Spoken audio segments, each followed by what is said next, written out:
News Monitor Blog presenta. Hola a todos, ¿cómo están? Bienvenidos a News Monitor Blog. Mi nombre es Pilar Jimena y hoy vamos a conversar acerca del Media Training. Para ello contamos con la presencia de Juan Carlos Ruiz, quien es vicepresidente de Pacific Latam. ¿Qué tal, Juan Carlos? ¿Cómo estás? Pilar, un gusto estar contigo y nada, a tu disposición y a tu audiencia para responder todas las preguntas que tengan conmigo. Juan Carlos, empecemos por dar definición al término. ¿A qué llamamos Media Training? Un media training es un entrenamiento de aquellas personas o aquellos que se convierten en voceros de una institución o de una empresa o una corporación. Es decir, son aquellas personas que dejan de hablar por sí mismos como personas naturales y empiezan a hablar en representación de la institución, empresa o corporación en la que representan. Y en ese sentido su vocería o su voz tiene que tener una responsabilidad distinta, porque cuando hablan lo hacen en nombre justamente, ya no de una persona sola, sino de un conjunto de personas involucradas en esa institución a la cual representan, ¿no? Entonces, el término es Media Training, es el entrenamiento. La persona que Entrenamientos. recibe ese entrenamiento es el portavoz o también llamado vocero. Ahora, este portavoz o vocero también se vale de otros profesionales. Es todo un equipo. El vocero generalmente es quien sale y declara frente a los medios, pero Así. necesita información e insumos que le permitan no equivocarse en la información que da. Y detrás de él existe un conjunto y un cuerpo técnico que le construye esos mensajes, que construye esa información. Y de hecho un equipo, y generalmente nosotros que somos Pacific, por ejemplo, una agencia de relaciones públicas o de comunicación integral, lo que hacemos es elaborar esos mensajes, traducirlos en un lenguaje simple, sencillo, comprensible para cualquier ciudadano común y corriente, no un técnico, no un especialista, sino cualquier ciudadano a pie, se camina por la calle normal, que pueda entenderlo. Entonces, esa traducción en simple, en sencillo, que para que lo pueda entender toda la ciudadanía, esa es una forma efectiva de hacer que la comunicación se realice. Siempre, cuando uno entrena a un vocero, una de las cosas que siempre le decimos a los voceros es que la comunicación efectiva es aquella que logra que quien te escucha crea en lo que dices. O sea, a veces yo puedo agarrar y decir incluso mentiras, pero si me creen, la comunicación es efectiva. Con esto no estoy diciendo que hay que mentir, por supuesto, no hay que mentir. Pero lo que hace efectiva la comunicación no es si digo una verdad, si digo mentira. Lo que hace efectiva la comunicación es que sea verosímil, es que sea creíble. Yo tengo que lograr que la gente me crea y confíe en lo que le digo y por lo tanto sienta que lo que lo digo es verdad y tenga confianza en esa información. ¿Y cómo son las etapas? Siempre un entrenamiento se empieza, o por lo menos nosotros siempre los entrenamientos empezamos con una prueba cero, ¿no? Siempre una entrevista improvisada en donde partimos haciendo varias preguntas y el vocero sin ningún tipo de preparación empieza a responder y a disparar para ver en crudo, digamos, todos los errores que puede cometer. Estos errores se cometen a nivel de texto, a nivel de información, se cometen a nivel de tono de voz, se cometen a nivel de expresión o lo que llamamos comunicación no verbal, expresión de los ojos, la mirada, el movimiento de manos, la expresión del rostro, etc. Entonces, hecha esta prueba, se pasa a una revisión teórica de los principales consejos prácticos que debe tener en cuenta cuando declara a los medios. Lo primero es ver a quién le voy a hablar, ¿no es cierto? ¿Cuáles son las audiencias a las que le estoy hablando? Segundo es qué tipos de medios hay, es decir, quién es el periodista, cómo piensan los periodistas, cómo los periodistas se convierten en un intermediario entre el vocero y la audiencia. Tercero, los mensajes que tengo que trabajar o que tengo que posicionar o instalar, digamos, en la audiencia.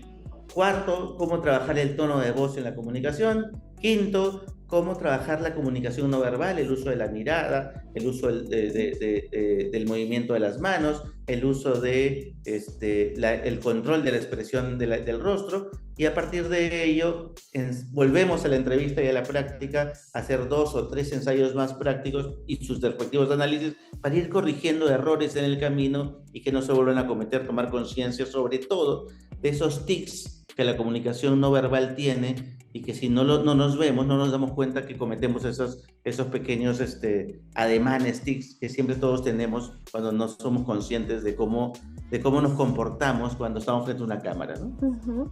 Claro, ahora, ¿el portavoz es una persona que estudia el medio de comunicación para el cual va a hablar o es que estudia el medio de comunicación o es que está preparado para poder hablar a todos los canales, a todos los medios de comunicación? Las dos cosas. Las dos Ambos. cosas, claro. Un buen vocero Ujú, está preparado para enfrentar distintos formatos, una entrevista escrita, una entrevista radial, una entrevista audiovisual o en televisión, o una entrevista para internet, que puede tenerlo todo al mismo tiempo, ¿no? Pero además tiene que estudiar con quién se va a sentar. Y eso es parte del entrenamiento. De hecho, parte del entrenamiento es que él tiene que preguntar cuál es el perfil del periodista, cuál es el perfil del medio, cuál es la tendencia, cuáles son los temas que más tratan, hacia dónde apuntan, cuáles son las posibles preguntas que le van a hacer, ¿no? Y de hecho, si trabajan con una agencia, ¿cuáles son los temas pactados para la entrevista? Para no salir y no improvisar sobre temas que no se hayan pactado en la entrevista, ¿no? Todo eso se prepara, ¿no? ujú. Ahora, es importante que toda empresa cuente con un media training, con un entrenamiento y con un vocero. Por supuesto. O sea, una empresa, digamos, moderna, Ujú, con voceros, digamos, autorizados, de avanzada, ujú. tiene que tener voceros entrenados y bien entrenados si es que quiere estar en la avanzada, ¿no? Si no tiene voceros bien entrenados, probablemente esa empresa esté destinada al olvido y a quedar en la historia rezagada, ¿no? ¿Y cuál es el perfil de un buen vocero? Yo diría que alguien que digamos, tenga un alto rango en la organización, ¿no es cierto? Que tenga mucho liderazgo sobre el equipo de gente dentro de la organización que trabaja, que conozca mucho del producto o servicio de la organización en la cual trabaja, Ujú, eh, y que tenga capacidades y competencias de comunicación, es decir, alguien que hable con facilidad, que hable en simple, que hable en sencillo, que pueda dar ejemplos concretos de cómo su producto o servicio se usa en la comunidad, que sea afable, que sea empático, que tenga una buena sonrisa de preferencia, ¿no?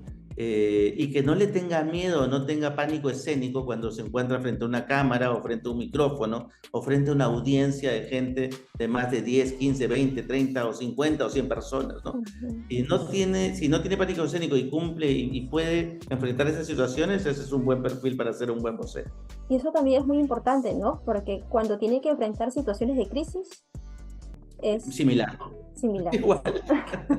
No, Sí. es bastante difícil, me imagino, ¿no? Porque muchos canales, muchos medios, ¿no? Diversas fuentes lo van a buscar para poder responder, ¿no? Frente a una Y en las situación situaciones negativa. de crisis, lo que hay que hacer es contratar a una buena agencia que me ayude con la contención, ¿no? Porque si yo, como líder de la organización, estoy liderando el gabinete de crisis, lo que necesito es una buena agencia de relaciones públicas que me ayude a contener y manejar a los medios de comunicación mientras yo voy resolviendo la situación de crisis, ¿no? Ahora bien, ¿solo los periodistas comunicadores son los que hacen entrenamiento de media training o también hay otros especialistas No, ahí? no, mira, yo soy sociólogo de formación. Ah, mira. No soy- Ujú, Hago periodismo, soy periodista porque hago periodismo, soy ujú, comunicador porque hago comunicaciones, pero mi formación es sociólogo, ¿no? Y me dedico a hacer media trainings constantemente. Entonces, no es algo exclusivo que hagan los periodistas, lo suelen hacer los periodistas porque están acostumbrados a estar en la cancha de la entrevista. ajá, Pero la entrevista lo pueden hacer y en esto quienes tienen ventajas competitivas son los psicólogos, aunque parezca mentira, porque los ujú, psicólogos están muy bien entrenados, sobre todo los clínicos, en la entrevista terapéutica.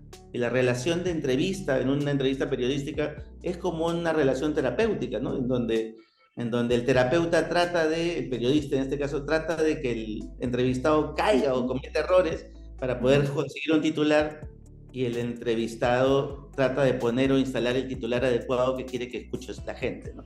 Entonces, esa relación de tensión es la que permite una buena relación terapéutica en el caso de un psicólogo, y en el caso de una entrevista periodística es lo que permite una buena entrevista, un momento de tensión interesante que permita buena información y una buena instalación de mensaje. Ujú. Muy bien, Juan Carlos, un placer ha sido tenerte aquí para resolver estas dudas. Encantado, y cuando quieran, estamos ahí con ustedes otra vez. Perfecto. Muy bien, amigos, estuvimos con Juan Carlos Ruiz Rivas, vicepresidente de Pacific Latam. Con nosotros será hasta una nueva oportunidad aquí en News Monitor Blog.